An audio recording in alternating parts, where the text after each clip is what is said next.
Bah, Bichi à TikTok, la protégée de Seyaya. Ah non, on a là bien fort.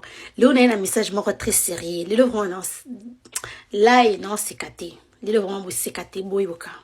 2023, hein? Crise économique est bêtie. Donc, bateau, bah, quand on a banda, quoi, bateau, ma boko, pamba.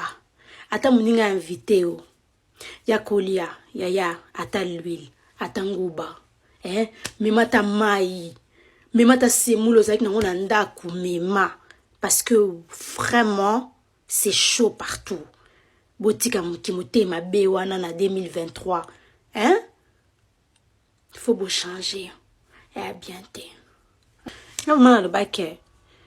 Oya ya na 2023 ndaku na maboko pamba. Tout dans na lambelo ndeni.